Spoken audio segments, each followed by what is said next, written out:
Hello and welcome back to the channel. My name is Krashy, and today we have to dive into all of the moves for the upcoming 3 Pokemon for September. Big shout out to Phil Moves for this presentation. All the links are going to be in the description below. But friends, drop a like on the video. If you've already seen this, let me know your thoughts in the comment section down below. If you've already just seen a lot of the leaks, I've been kind of behind this weekend, just been kind of living my life, meeting up with friends and stuff. So let's go ahead and dive into all the moves. I've mostly stayed away from most of it. I've seen screenshots and things, but I don't really know what I'm getting myself into. So let's go ahead and move forward. So Mew, the new attacker, coming out on the 2nd of September, and the passive is synchronized. Each time the Pokemon uses a move, it and nearby ally Pokemon have their movement speed increased for a short time. Cool. When the Pokemon reaches level 5, the move reset icon can be used to reset the Pokemon's moves and learn new ones. That's crazy. This icon goes on cooldown after it's used. Okay, so you can change your moves. Each time the Pokemon knocks out or makes an assist on a Pokemon of the opposing team or scores a goal, the cooldown of move reset is reduced. Using move reset reduces the cooldown of the Pokemon's Unite move. Okay, so you can just basically constantly change your moves. Cool. Basic attack plus enhance auto. Each time the Pokemon uses a move, it gains a boost counter. A maximum of 3 counters can be stored. After 3 boost counters are stored, the Pokemon's next basic attack becomes a boosted attack that consumes all boost counters and launches a ball of psychic energy at the opposing Pokemon. Okay, damage-centric boosted auto. Sounds cool. Reset, 20-second cooldown. Move set 1 is Electro Ball, Solar Beam, Surf. Move set 2 is Coaching, Light Screen, and Agility. I like the little icon for it. Alright, so Electro Ball has the user hurl Electro Ball. It's just going to be an Electro Ball that might be slightly different, but I don't want to spend too much time on it if it's the same. They're effectively leaving them paralyzed for a short time. The move deals more damage the lower the opposing Pokemon's HP is, strengthens the effect of the polarity. So it's literally like basically 1-to-1. Solar Beam has bundled Beam of Light, dealing damage to opposing Pokemon in the area of effect. It moves opposing Pokemon. The user gains additional boost counter. Yep, okay. So it's got a Solar Beam. Cool. Reduces the move's cooldown by 1 second for each opposing Pokemon it hits. So it seems like it's slightly different if I remember correctly. And then this is the Blastoise Surf. Has a change charge forward in a wave, shoving opposing Pokemon, leaving them able to act. So yeah, they can jump in the designated direction. This is the Blastoise Surf. And then strengthen the effect of the shield granted when using the move. Okay, cool. Now that's skill 1. This is skill set 2. Coaching has the user move forward toward an ally Pokemon, grant the Pokemon a shield, and increase the Pokemon's basic attack speed. This is literally like Brightwing's like little blink that I said that Mew should be very similar to.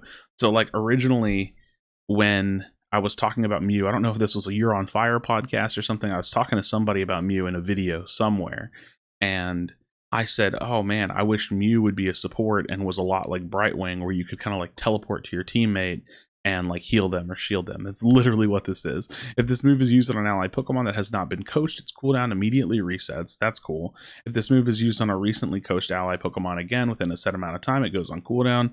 The cooldown of Electro Ball, Solar Beam, and Surf is reduced at the time of using this move. So cool. You can kind of use one of your abilities and then coach a teammate, and then yeah. Reduce this move's cooldown, also reduces the waiting time before this move can be used on a recently coached ally Pokemon without triggering the cooldown. I wonder what we'll have to like learn this timing, or if it'll give us like an icon.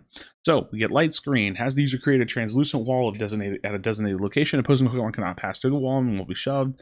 If they make contact with it, if the Electro Ball, Solar Beam, or Surf move passes through the wall, the effects of the move. Oh, that's cool.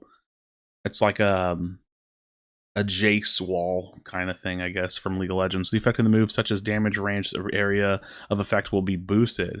If this move is used again, it pulls the wall closer. It has a move with the user. While the wall moves, the user attacks from opposing Pokemon that pass through it deal reduced damage. This is so cool. That's so cool. Upgrade, increase the size of the wall. That's so cool. They took like the wall, but they did like a really, really unique thing with it.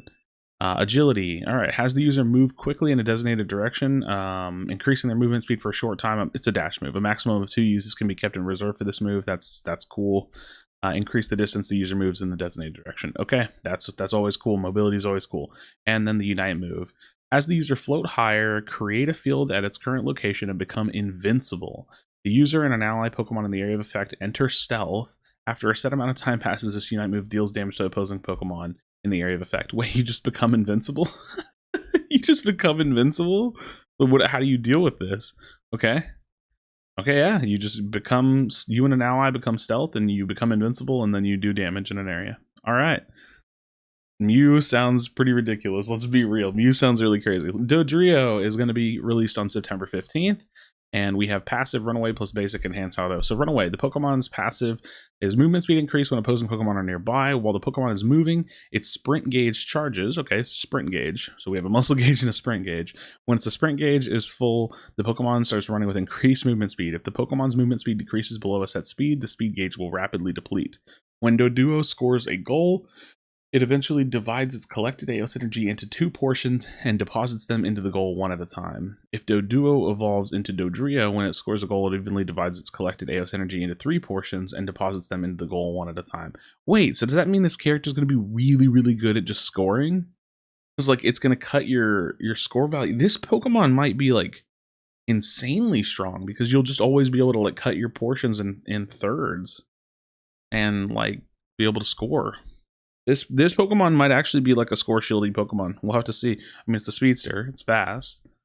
We'll have to see with the new map and stuff. Okay. Basic attack becomes a boosted attack with every 3rd attack, dealing consecutive blows with the user's heads. If the user's dash gauge is full when it hits an opposing Pokemon with a basic attack, the user's move cooldowns are reduced. That's cool. Also, when the user's dash gauge is full, its basic attack will have it charge in the direction it's moving and consume all the dash gauge. That's cool. Pretty robust for basic attack, boosted attack. Alright, Peck, skill 1, has the user move forward jabbing with its beaks. When the sprint gauge is full, the user instead charges forward while jabbing with its beaks. Using this move consumes the sprint gauge. Cool. Try Attack. Try Attack has the user with its beak in a cone in front of it, dealing damage to opposing Pokemon, so it's like the slash kind of a move, like a cleave move, and applying one of the following random effects: a decrease to attack and damage over time for a set amount of time, a decrease to basic attack speed, or a decrease to movement speed. Okay, a decrease to basic attack speed kind of sucks. But like if you get a decrease to damage and damage over time, or if you get decrease to movement speed, that's really good. When the user's sprint gauge is full, the user instead shoots out 3 projectiles, 1 red, 1 yellow, 1 blue, in designated direction. If a projectile hits an opposing Pokemon, the projectile deals damage and applies one of the 4 aforementioned effects based on its color. After the move is used, the user's next basic attack deals additional damage and restores some of the user's HP. A maximum of 2 uses can be kept in reserve. Okay, so what's the condition of shooting that? When the user's sprint gauge is full. Okay, so you have your normal slash attack, but if your sprint gauge is full, it turns into like a tricone projectile. Really interesting. Try Attack Plus is upgrade. The user's next basic attack after using this move restores more HP. Cool. So a little bit of sustain built in. When the user's sprint gauge is full, this move's cooldown is reduced. This move sounds really good. This move sounds really, really good. Yeah. All right. Drill Peck. So Drill Peck has the user move forward while striking with its sharp beaks multiple times, dealing damage to opposing Pokemon it hits. When the user's sprint gauge is full, the user dashes forward while striking with its sharp beaks multiple times, dealing damage to opposing Pokemon it hits and shoving them. Using this move fully consumes the sprint gauge, reduces the move's cooldown. While this move is opposing Pokemon, it restores a portion of the user's HP based on the amount of damage dealt. This seems like it could be really, really good single target, and depending on the damage, Drill Peck may just be way better, but Try Attack, if that's what it was called, seems really, really good as well. So Drill Peck doesn't seem bad. Depends on how it all scales out and stuff. All right, so we have Quick Attack for the next basic ability. Has the user dash forward, increasing its movement speed for a short time and dealing damage to opposing Pokemon it hits. The move's cooldown is reduced if it hits an opposing Pokemon. All right, Agility skill 2. Remove status conditions from the user and charge the sprint. That's really good. Afterwards, the user's movement speed increases for a short time and its sprint gauge charges faster. After this move is used, the user's sprint gauge becomes fully charged. Wow, that's going to be so good. That's going to be so good. Jump Kick, skill 2, has the user leap forward while kicking. If this move makes contact with opposing Pokemon or obstacle, the user leaps over it and stomps the ground when it lands, dealing damage to opposing Pokemon in the area of effect and decreasing their movement speed for a short time. If this move makes contact with opposing Pokemon or obstacle, the user's sprint gauge charges. If the move makes contact with opposing Pokemon, its cooldown is reduced. Jump Kick Plus, when the user stomps the ground after leaping, opposing Pokemon in the area of effect are also left unable to act. So this is a stun. That's really good too. Oh man, so many good abilities.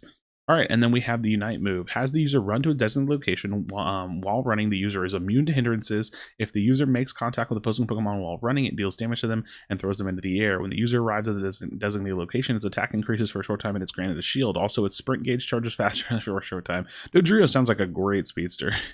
It's just going to come down to the scaling and how the character actually does damage, but it really feels like you're going to be pretty annoying and disruptive jumping in and being a problem. All right. Scizor. Scizor or Scyther, or however you say this character's name. People have bullied me about it. Comes out on the 29th. Let's go ahead and look at it. Passive, Technician, Basic Attack, Enhanced Auto, Scyther. So, Technician, after this Pokemon uses a move, the next basic attack will charge and deal 2 consecutive basic attacks instead. The second of these deals decreased damage. Alright. Becomes a boosted attack with every third attack and dealing additional damage and increasing the user's movement speed for a short time. Cool, I like that. Increasing movement speed on melee characters is always cool. Alright, Fury Cutter. This is Scyther only. Has the user slash twice with its scythes in a cone in front of itself, dealing damage to opposing Pokemon it hits. The second slash deals more damage than the first. Pretty simple. Quick Attack Skill 2, same for both. As the user dash forward, dealing damage to opposing Pokemon it makes in contact with. Okay, dash slash. Sounds good. Really nice and basic. Solid design. Double hit skill 2, same for both. Okay. So double hit has the user jump in a designated direction, dealing damage to opposing Pokemon it hits during the jump and applying a mark to them. After the user hits opposing Pokemon with this move, it jumps again in the designated direction. When the user lands, its next basic attack becomes a boosted attack and it charges at a nearby opposing Pokemon. If a marked opposing Pokemon is knocked out, all of the user's move cooldowns are reduced. Oh man, okay. That's going to be really, really important. Double hit plus reduce the move's cooldown. So has the user jump in a designated direction, dealing damage to opposing Pokemon it hits during the jump and applying a mark to them. So you want to kill the marked target.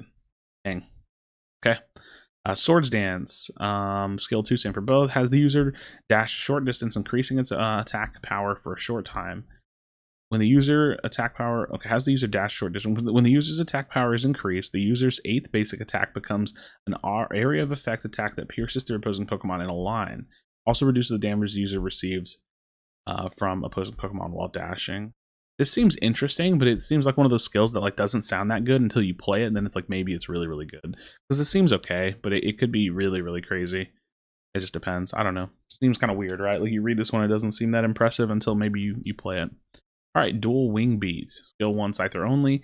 Has the user slash in front of itself with both of its scythes, dealing damage to opposing Pokemon in the X-shaped area of effect. If this move deals damage to an opposing Pokemon in the center of the X-shaped area of effect, it restores the user's HP. If this move hits an opposing Pokemon, it can be used again within a set amount of time. If the move is used again, the user dashes in the designated direction, dealing damage to opposing Pokemon, so kind of like a Night Slash.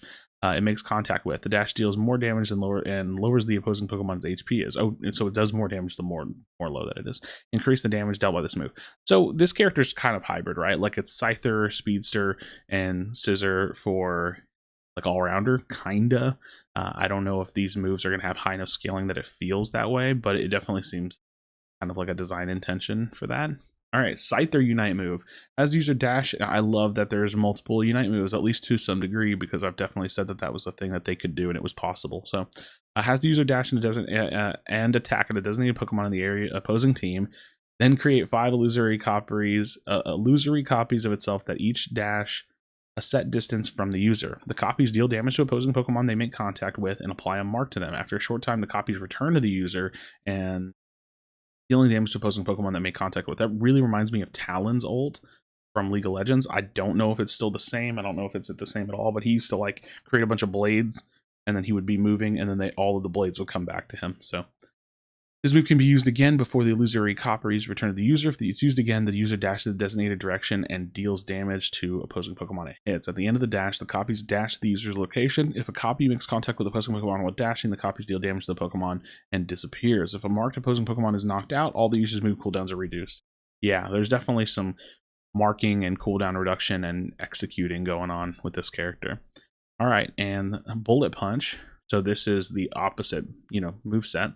As the user dashes in the designated direction and striking opposing Pokemon with tough punches. If this move hits opposing Pokemon, its cooldown is reduced and the user recovers a portion of HP based on the amount of damage dealt. If Bullet Punch is used again within the set amount of time, the number of punches and the amount of damage dealt increases. The number of punches increased from 3 to a maximum of 5. Upgrades the shield. Okay, so you can tell this is the all-rounder path. That you have like the dashy Speedster, now you have the like restoring HP and granting a shield all-rounder. Alright, Scizor, new passive. Okay, after the Pokemon uses the move, its next basic attack will charge and deal 2 consecutive basic attacks instead. The second of these will deal decreased damage. Become a boosted attack with every third attack, decreasing the movement speed of opposing Pokemon when it hits and increasing the user's defense for a short time. Yep, it's like, yeah, it's tankier version of what we're doing here, right? Alright, Scizor Unite move. Has the user dash throwing consecutive punches at a designated Pokemon in the opposing team, decreasing that Pokemon's movement speed.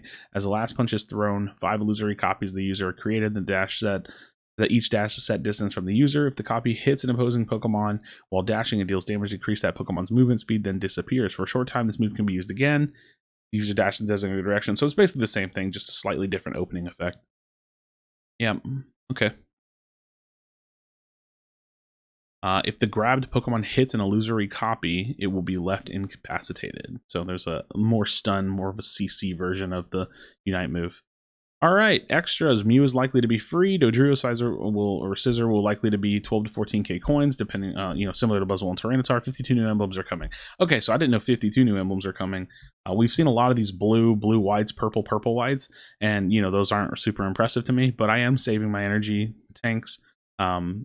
Trying to store them up and be ready for them. And then cool, this like event or whatever. I've seen some leaks where Mew will probably be free. And again, big shout outs to Phil if he made this or his community made this. Big shout outs to Phil Umus. If y'all don't know him, you need to go sub to him. Makes great content, streams the game daily. So all the links for his stuff will be down in the description. Much love to him. And friends, there you have it. We have a crazy thing going on with these Pokemon. Mew sounds crazy. Dodrio sounds really good.